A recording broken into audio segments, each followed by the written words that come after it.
ಎಷ್ಟು ಇದು ಮಾಡ್ತಾನೆ ಅನ್ನೋದು ಅದು ಮಾಡಿರೋದು ಗೊತ್ತಿದೆ, ಅನುಭವಿಸೋರಿಗೆ ಗೊತ್ತಿದೆ. ಅವ್ರಿಗೆ ಯಾಕೆ ಬಡವರ ಮೇಲೆ ಇಷ್ಟೊಂದು ದೇಶಗಳನ್ನ ಸಾಧಿಸಿರೋ ಗೊತ್ತಾಗ್ತಾ ಇಲ್ಲ.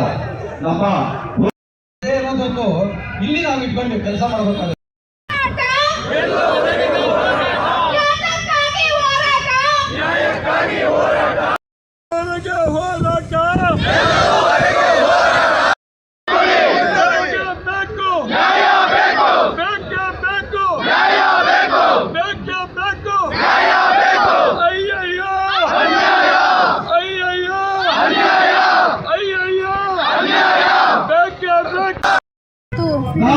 ಹೋರಾಟ ಮಾಡ್ತಾ ಇದ್ದೀವಿ. ಕರ್ನಾಟಕ ರಾಜ್ಯ ಕಾರ್ಮಿಕ ಪರಿಷತ್ ವತಿಯಿಂದ ಸಣ್ಣ ಉದ್ಯಮಿದಾರರು ಕ್ರೀಡೆ ಅಂಗಡಿ ಕಾರ್ಮಿಕ್ಸ್ ಒಂದು ಹೋರಾಟ ಮಾಡ್ತೀವಿ. ಯಾಕೆ ಅಂದರೆ ತುಂಬ ದಿನನಿತ್ಯ ಜಾಸ್ತಿ ದೌರ್ಜನ್ಯಗಳು ನಡೀತಾ ಇದೆ. ಬಿಬಿಎಂಪಿ ಅಧಿಕಾರಿಗಳಿಂದಾಗಿ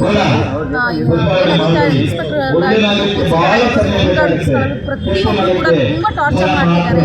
ಏಕೆಂದರೆ ಬದುಕಲಿಕ್ಕೆ ಸ್ವಾಭಿಮಾನಿಯಾಗಿ ಬದುಕಲಿಕ್ಕೂ ಅವಕಾಶ ಮಾಡಿಕೊಡ್ತಾ ಇಲ್ಲ.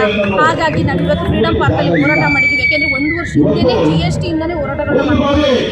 ನಾವಿವತ್ತು ಬೇಡಿಕೆ ಇಟ್ಟಿರೋದು ಏನಂತಂದರೆ ನೆಮ್ಮದಿಯಿಂದ ಕೊಡಿ ಅಂತ. ನಾವೇನೋ ಒಂದು ಮುಖ್ಯಮಂತ್ರಿ ಸ್ಥಾನ ಕೊಡಿ, MLA ಸ್ಥಾನ ಕೊಡಿ, ಇಲ್ಲ ನಿಮ್ಮ ಏನು ಸರ್ಕಾರದಿಂದ ನಮ್ಮ ಬೇಕರಿ ಕ್ಯಾಂಡಿಮೆಂಟ್ಸ್ ಅವ್ರಿಗೆ ದುಡ್ಡು ಕೊಡಿ ಅಂತ ಕೇಳ್ತಿಲ್ಲ.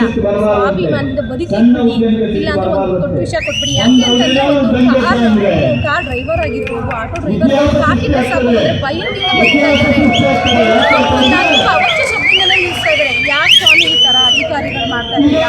ನಿಮ್ಮಲ್ಲಿ ಹೆಣ್ಮಕ್ಳಾದರೆ ದಯವಿಟ್ಟು ಯಾರು ಕೂಡ ಮಾಡಬೇಡಿ ಅಂತ ಈ ಮೂಲಕ ಕೇಳ್ಕೊಳ್ತಾ ಇದ್ದೀನಿ.